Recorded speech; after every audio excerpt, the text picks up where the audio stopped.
Daripado. Bom, quando a gente olha a escatologia no Antigo Testamento, lá tem escatologia também. Só que quando os profetas falavam sobre a vinda do Messias, era difícil distinguir qual que era a primeira e qual que era a segunda. Quem olhava as profecias do Antigo Testamento nos dias de Jesus não sabe que eles estavam falando ali de duas vindas. Não sabe. Eles pensavam que a vinda era só uma. O Messias ia vir, já fazer, implantar o seu reino. Eles não sabiam que ia ter primeira e segunda vinda de Jesus. Porque tem profecias no Antigo Testamento que fala da primeira e outras falam da segunda. Hoje é. Mas imagina nos dias de Jesus a confusão. Nos dias que ele estava aqui. A gente vê isso claramente em Atos, capítulo 1. Jesus já tinha exercido seu ministério, já tinha morrido na cruz, tinha ressuscitado, estava faltando só ascender ao céu.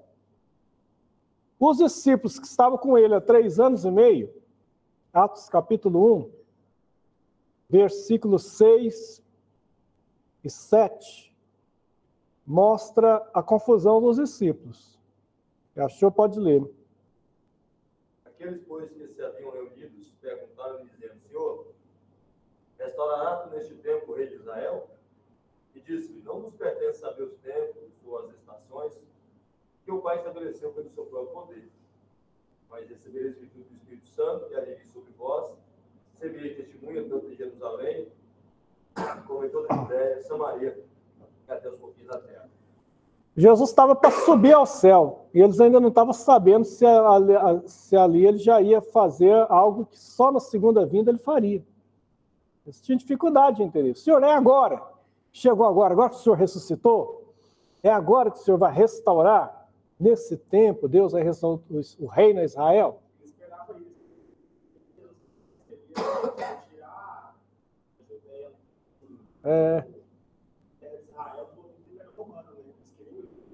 Era a expectativa deles, um Messias político, né? A grande frustração que algumas pessoas tiveram com Jesus foi que Jesus não era o líder que eles estavam imaginando. Talvez,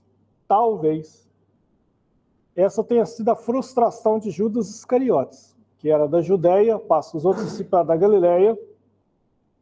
Ele se frustrou de uma tal forma que ele tenta um ato de loucura, não foi apenas dinheiro ali.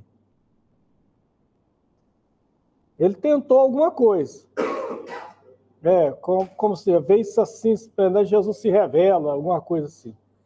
Então, havia uma frustração. Vocês imaginam, uma pessoa que andou 3 anos e meio com Jesus, viu tudo que Jesus fez, e no final, ele faz aquele ato lá, né? Ele foi um para fazer o que ele fez, depois de ter andado com Jesus, como ele andou, de ser da confiança de Jesus, ao ponto de não somente ser chamado para ser apóstolo, mas ser até o tesoureiro do grupo. E olha, ninguém percebia que Judas estava querendo fazer o que fez, não. Ninguém sabia. Nem no dia da Páscoa, no dia da ceia, ninguém sabia. Então, ninguém sabia. Aquele homem se decepcionou, ele imaginava algo. Muitos de Israel também. Eles queriam aquele líder político que viesse libertar os romanos. Então, eles perguntam, porque havia profecias em Isaías, em Jeremias, em Ezequiel, em Daniel. Como que vai ser?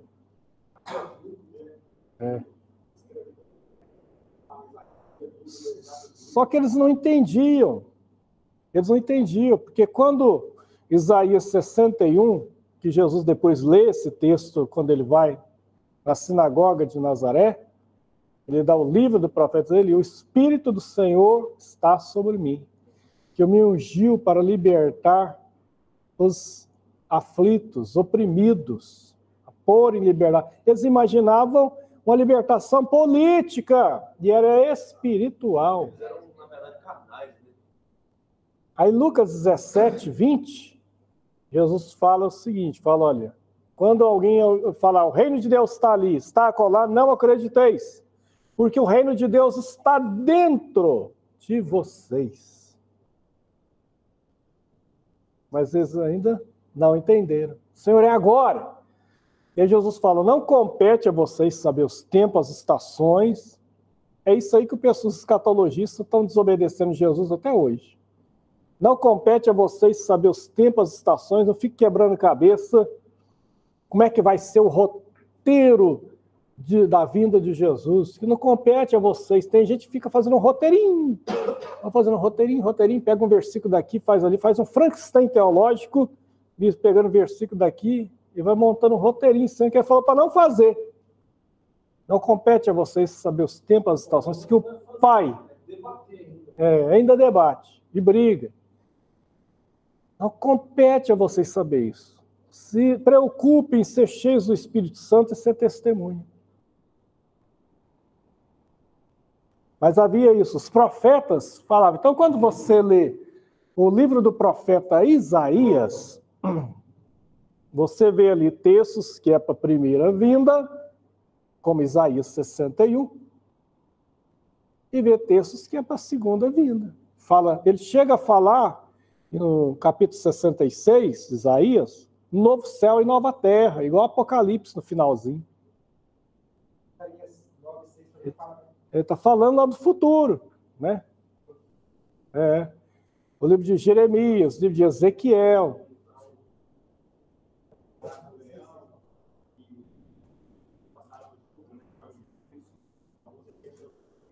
O povo não entendia a questão, existe uma paranoia hoje teológica sobre templo, ele falou da construção do terceiro templo.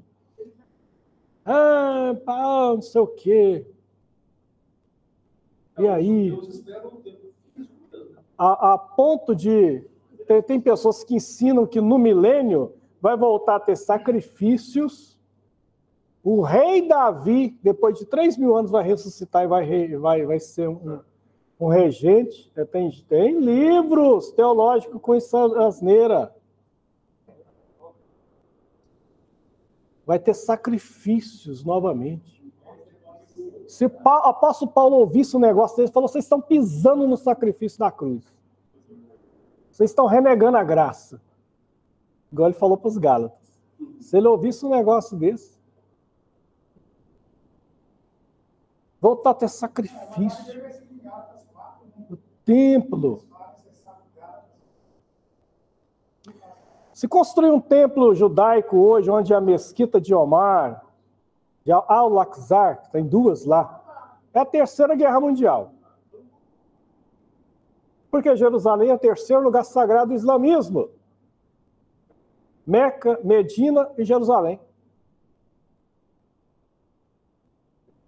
Quando Jesus, o pessoal não entende, em João capítulo 7, aí o pessoal pega o templo de Ezequiel 40, que não é um templo físico, mas ele é quântico. Porque as medidas lá, é controverso as medidas lá. Aí Jesus, no capítulo 7, chega em Jerusalém, na festa dos tabernáculos,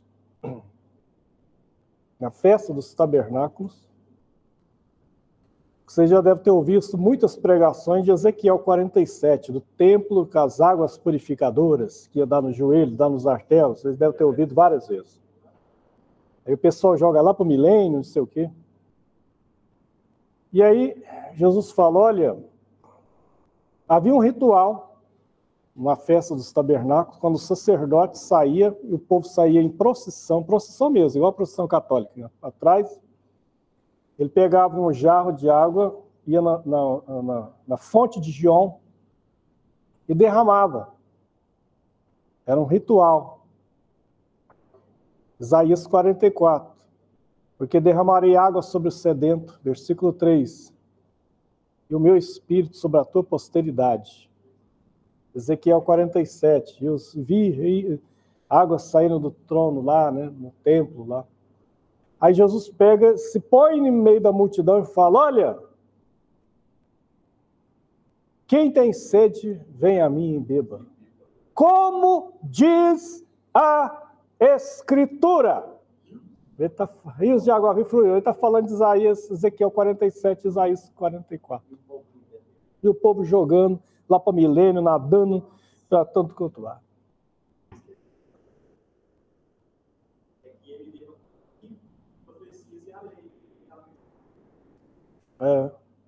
Mas na cruz ali, Jesus estava ali, e quis falar, né?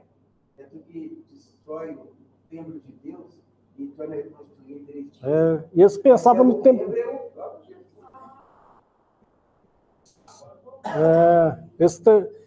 E quando ele fala, eu vou destruir esse templo em 3 dias, aí eles acusavam, ele falou que vai destruir o templo. Jesus não estava falando daquele templo de Herodes, não. Ele falava do seu corpo. E ficou na sepultura. Mas até hoje o povo faz confusão. O voto é que eles tinham profecias, tanto da primeira como a segunda vinda. Agora, o texto que faz o povo paranoia mesmo é Daniel capítulo 9, versículo 24 a 27, as famosas 70 semanas de Daniel. Aí, meu amigo, né?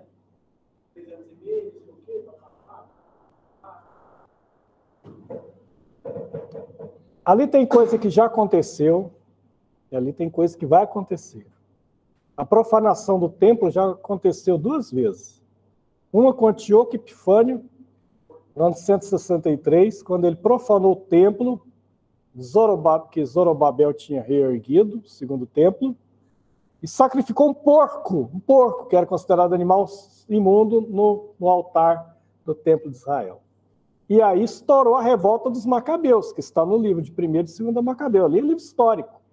Não é canônico, mas é histórico, como o livro de Flávio José, História dos Hebreus. Uma revolta dos Macabeus. E aí Israel se torna independente, fica independente durante 100 anos. 163 ao ano 63, quando ela cai no jugo romano. Houve uma revolta. Essa é a primeira profanação que teve. A segunda foi no ano 70. Depois de um cerco de 4 anos, os judeus contra Roma, o general Tito entra em Jerusalém, com o exército romano, e no templo. Eles entram no templo. No templo, só sacerdote e sumo sacerdote entrava, nem o povo judaico entrava, pois os homens pagãos entraram no templo. Houve a segunda profanação do templo. Essa profanação é que Jesus citou em Mateus 24. Ele fala da profanação. Né? Ele está falando mais no futuro, que mais é do Tito lá, né? E aí o Tito sabia que tinha ouro no templo, falou, olha, soldados, vocês têm cuidado lá, tal, né? Lá tem ouro, tal. Aí um soldado desavisado, quando os soldados romanos entraram no templo, diz Flávio Josefo que eles chegavam a fazer assim com a espada, porque eles adoravam deuses, né? De pedra, gesso. E ouviram falar que os judeus adoravam um Deus invisível. Então eles ficavam assim, jogando espada, tentando achar o Deus invisível dos judeus. Mas um soldado desavisado lança uma lança, uma flecha, em chamas, e cai na cortina do templo, incendeia o templo, que em Mateus 24 é um dos textos mais famosos, né? Escatológicos. Só que são os 3 evangelistas sinóticos, só João que não, eles repetem esse texto, um com mais detalhes, outro com menos. Mateus, Marcos e Lucas.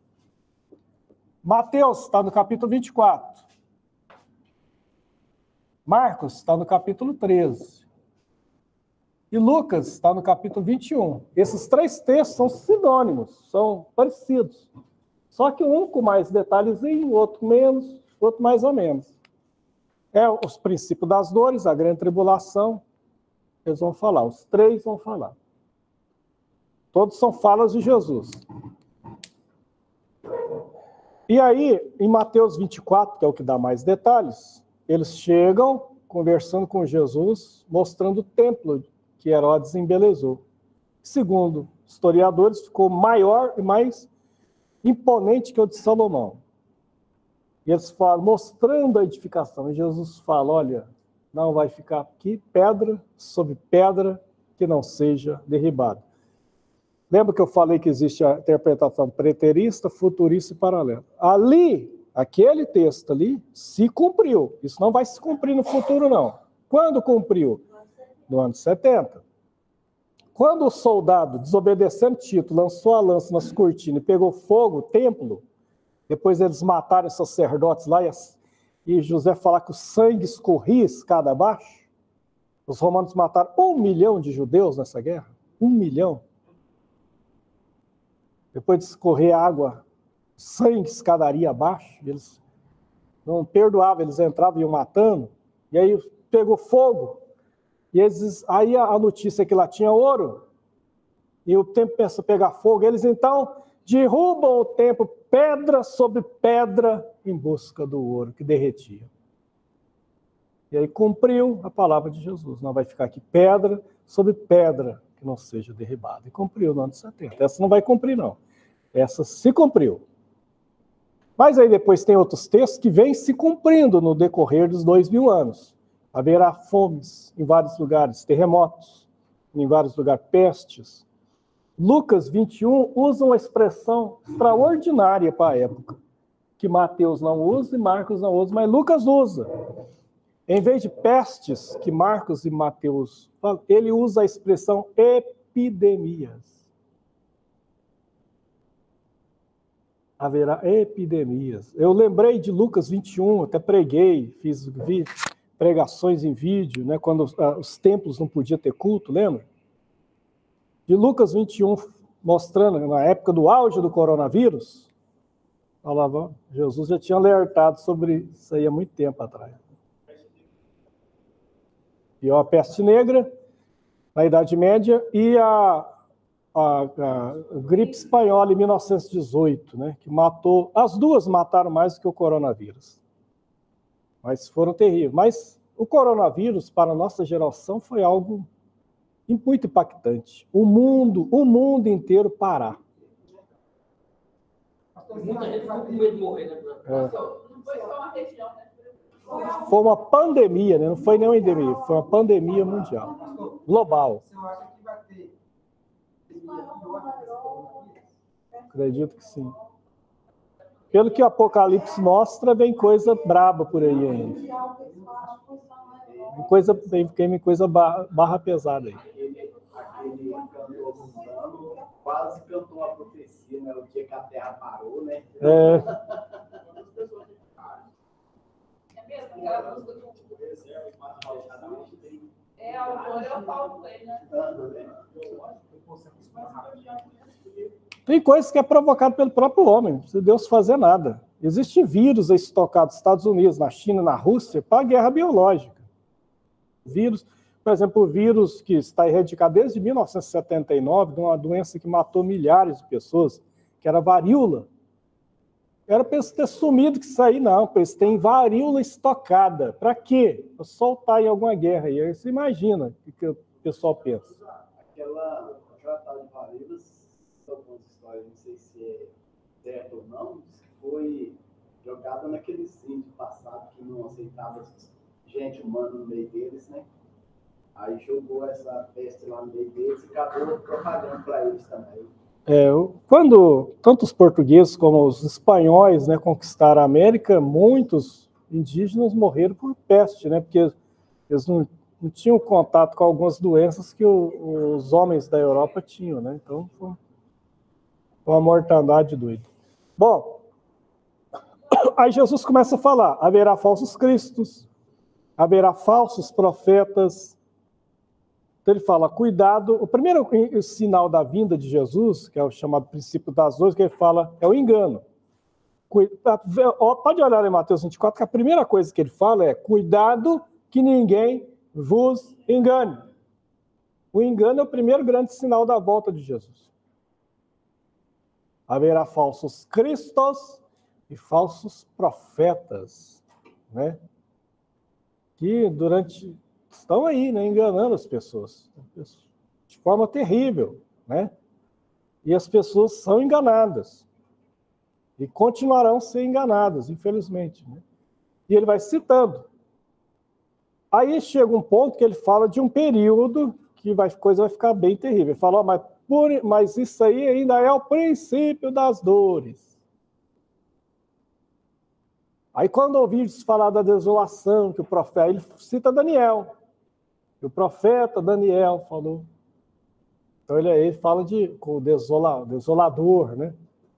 Aí entra o período crítico, terrível da humanidade, né? Que ocorrerá. Geralmente é atribuído a esse período 7 anos, justamente por causa das 70 da semana de Daniel, a chamada última semana, né? Na verdade, é um período que pode ser mais ou menos. Até porque Jesus fala que haverá um período na humanidade que vai ser tão terrível, mas tão terrível, que se Deus não abreviasse os dias, nem os salvos se salvariam. Então, por isso que não pode ter um número... Agora, quando você lê, então, eu estou falando escatologia nos evangelhos, você vai ver principalmente nesses 3 capítulos. Existe também a escatologia nas epístolas de Paulo, né? Principalmente, que vai ter muita escatologia. 1 Tessalonicenses, 2 Tessalonicenses, 1 Timóteo. Tem escatologia lá. 1 Timóteo. Quando ele fala que nos últimos dias os homens enganarão, serão enganados, haverá homens amantes de si mesmos, irreconciliáveis. Aí ele começa a citar várias coisas lá. Nós estamos vendo um período terrível, né?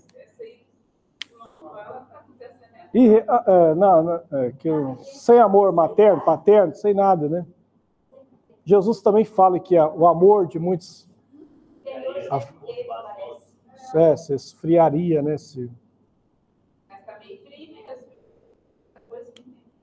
O amor aí é no sentido total, né? O amor paterno, amor materno, amor filial, amor, amizade. Amizade hoje é uma coisa rara, né? A gente está vendo filhos fazer coisas horríveis com pais e pais fazendo coisas horríveis com filhos. Então, é uma coisa absurda.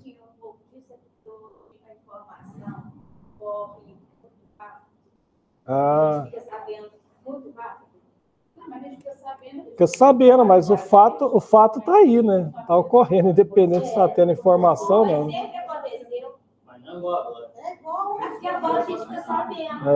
As coisas são diferentes.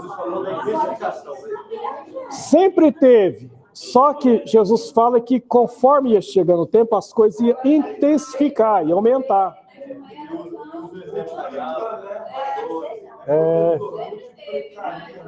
Multiplicar. Toda a vida teve esses problemas que tem hoje, mas iriam se intensificar, uma intensidade muito maior do que já foi visto, né?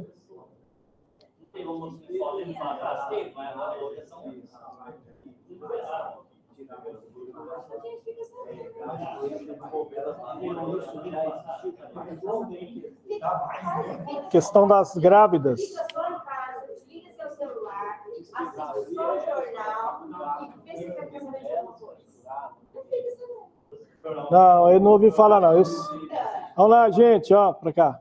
A questão das grávidas houve muito na questão do ano 70 também, né? Ai das grávidas naqueles dias, né? Fuja para os montes. Está falando daquela guerra que foi terrível lá, né? Então, tem coisa que já cumpriu, outras vão cumprir. Tem coisas que ainda... Nós temos que sempre olhar, igual o pessoal da época de Jesus não sabia distinguir entre a primeira e a segunda, a gente tem que olhar o que já cumpriu e o que não cumpriu.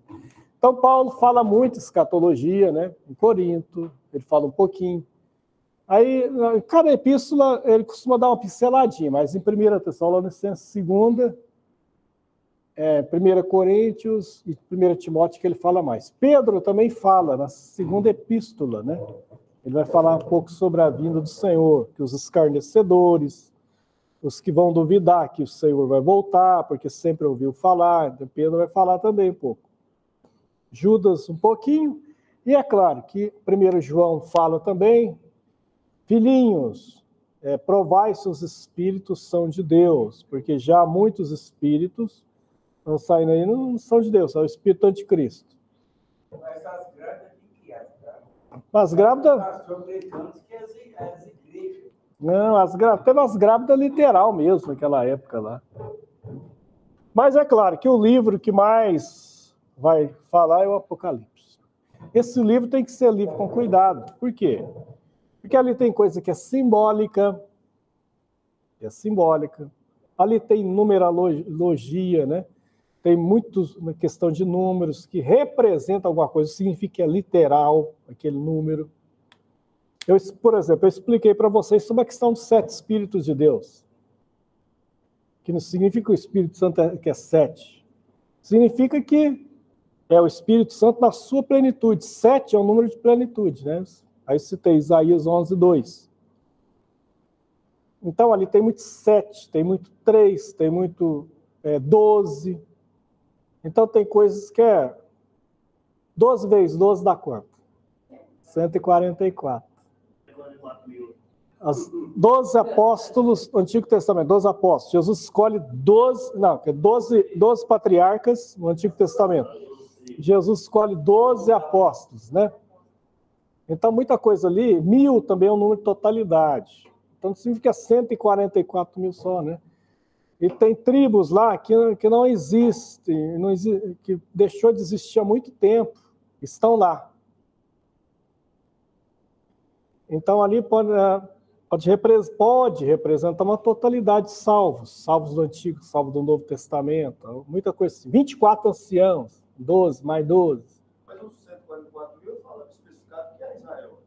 Hã? Mas os 144 mil fala. Mas tem tribo ali que você vai olhar ali que tribo é essa. E outra, as tribos deixou de existir há quanto tempo? Desde o ano 722. Ali são salvos, né? Salvos. E não significa que é os 144. Os testemunhos de Jeová falavam que era eles, né? Só que aí é o seguinte, logo eles passaram de 144 mil, né? Hoje são quase 3 milhões. Aí, sabe o que eles fizeram? Assim como eles tiraram o inferno da história, eles colocou uma plaquinha também no céu lá. Bateu uma plaquinha, ó, aqui só 144 mil, vaga limitada. Eles falaram que 144 mil eram os primeiros testemunhos de Jeová, aqueles que iam reinar do céu na terra. E os outros iam reinar na terra.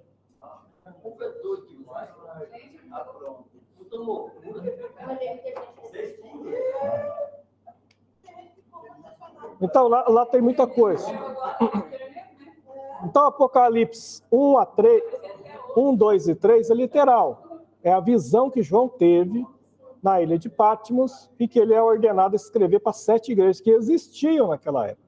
Mas é claro que as igrejas 7, que é um número de plenitude, existia muito mais igrejas do que isso.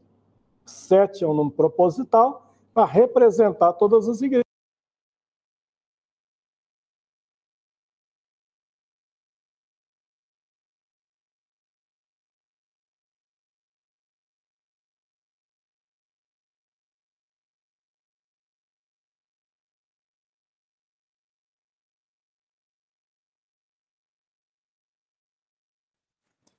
O professor ficou sem som.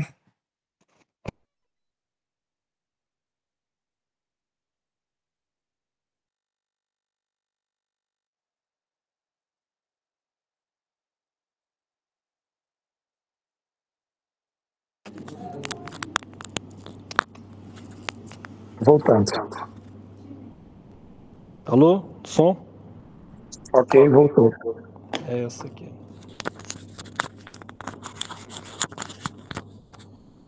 Quando o sistema político, o sistema religioso se une, é uma tragédia. Sempre foi na história. Você acha que o João vê algo no futuro, viu algumas imagens que ele não sabia descrever, então ele precisou de usar alguma dentro que ele conhecia na época? Como a voz de muitas águas. Se ele conhecesse a questão do som, das coisas que produzem som hoje, ele usaria outra metáfora. Mas era o que para ele mais fazia barulho, né? Uma voz de muitas águas, né? Então ele usa o que ele tinha de recurso para poder falar, né? Um dragão cuspindo fogo. Um dragão. Um helicóptero dando tiro. Escorpião, Apocalipse capítulo 9. E vi sair escorpiões da terra, cauda de escorpião, boca de leão, cabelo de mulher, corpo de cavalo. Aí o povo fica pensando nos bichão. Mas o objetivo deles não é ferir para matar, nem a erva. A ordem foi para ferir a alma dos homens, que desejariam a morte fugiria deles. Em um certo sentido, hoje já está em um sentido limitado, já atuando hoje, mas vai ficar pior, já por aí. Olha, o que a gente está vendo, há 30 anos atrás, você escutava falar de depressão? Nem depressão essa palavra aparecia. No máximo, alguém falava que estava triste, estava angustiado, só. Agora é burnout, é crise de ansiedade, é depressão. Não, é criança de 7 anos. As doenças mentais hoje é o grande problema. Sim.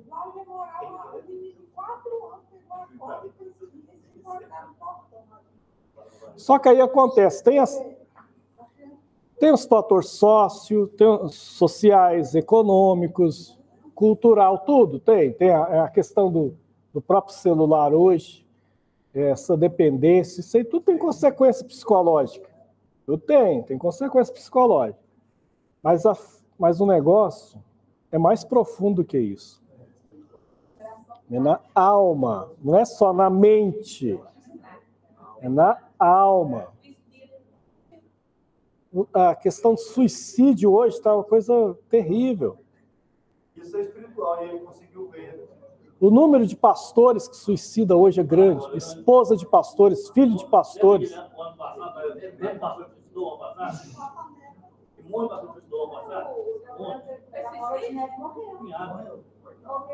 Então é algo que está mais profundo que a gente imagina.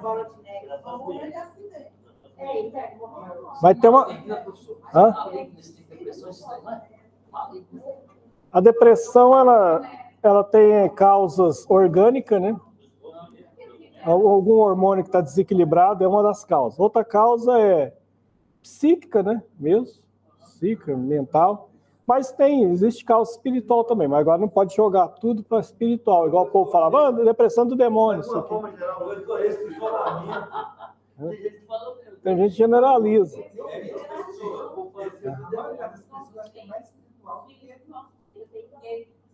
E tem casos que é psicológico mesmo. Hã?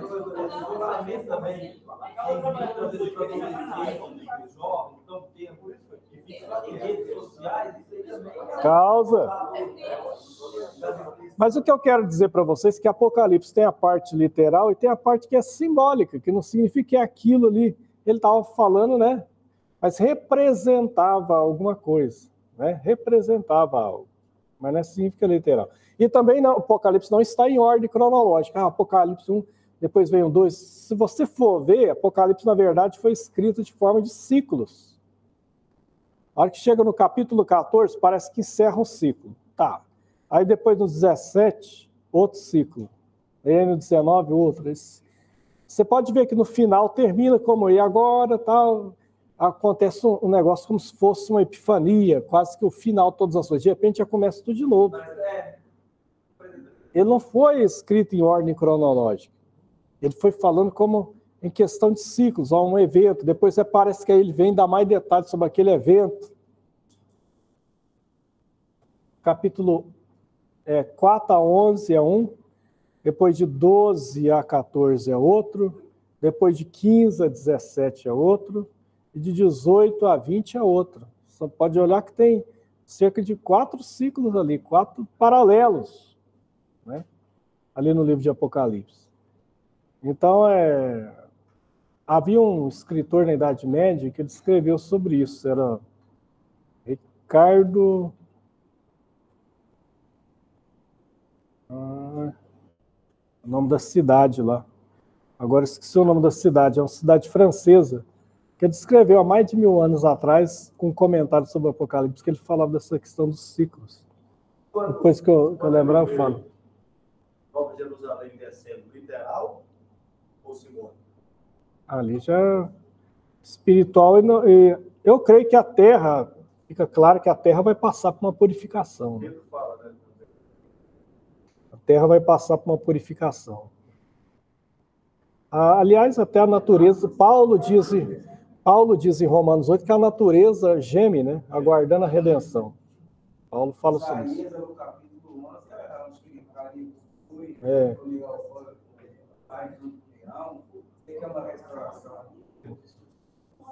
Sim. Tirando a ferocidade, né? Mas o mais importante de tudo é saber o seguinte: independente se a pessoa é pré, pós, mídia, não interessa. Todos eles acreditam o seguinte: que Jesus voltará.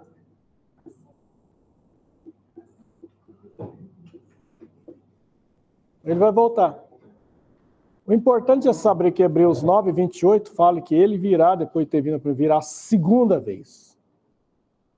Ele virá a segunda vez. Né? Nós devemos esperar ele aí. Se vai vir antes, durante ou depois, de evento, isso, aquilo, ele vai vir. Ele virá. Somos chamados a ter vigilância.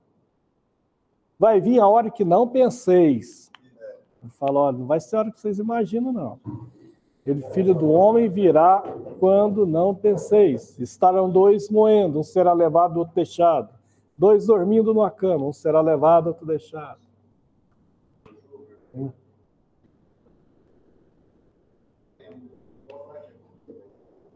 Esse dia eu pensei assim, hoje vai pegar nós 8 horas, 6 horas da tarde, todo mundo dá aquela correria que fica assim, ó, ninguém pensando.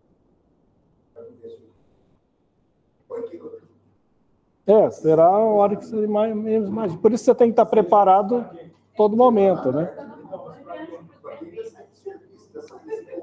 É um evento rápido, né?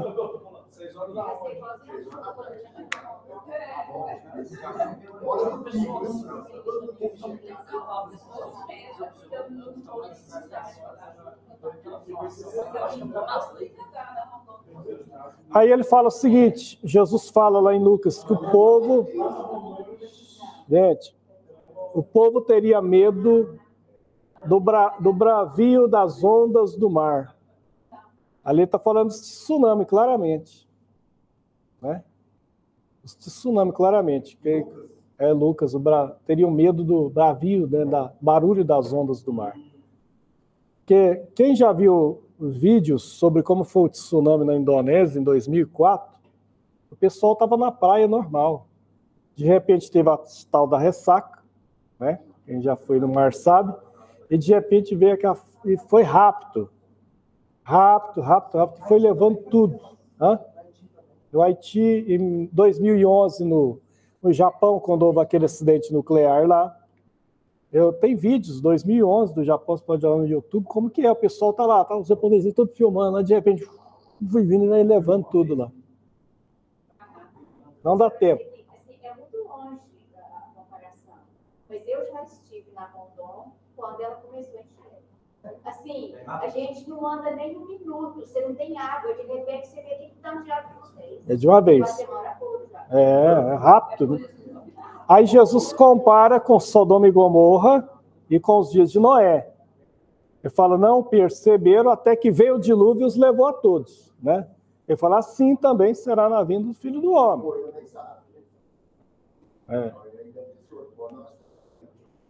Está avisando. Então, o importante de escatologia é saber que Jesus vem, tem que estar vigilante. Que não precisa você ficar preocupado com evento, isso e aquilo. Tem coisa que está tão longe lá em evento escatológico. Importante que ele vai vir, importante é quando ele vier subir. Né? Como se diz, eu ouvi um pregador falar, o importante é o seguinte, eu só sei que quando ele vier eu subo, porque o comandante da embarcação já me falou que o meu bilhete está comprado. Né? Então, já garantiu que haverá deixados para trás aqueles que estão com o bilhete comprado. Outra coisa também, a questão do selo. Tanta marca da besta, a gente não sabe como vai ser, já falaram tanta coisa. né? Parecia nos primeiros filmes que um carimbão, depois já foi aos chips, né? Ninguém sabe como vai ser. Assim também vai haver um selo para o salvo. Lá fala no selo. Fala no 144.1, ali está representando tudo salvo. E Paulo explica que selo é esse, em Efésios 1. Vós já estáis selados para o dia da redenção, pelo Espírito Santo. No momento que a pessoa realmente recebe Cristo, e tem aquela certeza que Romanos 8 fala que o Espírito de Deus testifica com o nosso Espírito que somos filhos de Deus, ali, bom, está o selo do Espírito ali. Está selado. E é isso que te protege do que vai vir, de estar acontecendo agora, e vai vir aí, a coisa vai ficar pior. Ele fala que o povo desmaiaria de terror no final. Jesus fala, né? Os homens desmaiariam de terror. Ele está falando do ataque mental que vai haver. Que já está havendo, que vai intensificar. O que vai te proteger é o capacete da salvação. É a certeza que Deus, que você é de Deus. Por isso não fala aqui a questão da grande tribulação. Já está acontecendo muitas coisas. Muita coisa já está acontecendo, é um princípio, né? Mas vai ficar muito pior. A gente olha para essas novas gerações aí, né? Fica... Pastor, então, Eu tenho uma geração que não conheço, não. diante disso tudo, o melhor é morrer em Cristo. Pronto. O povo não quer. Em um certo sentido, para as pessoas que estão partindo, Jesus para eles já veio, né? Para eles, Jesus já veio. Não passará por nada. É isso aí. Foi só... Eu sei que parece que alguém falou que vocês já tiveram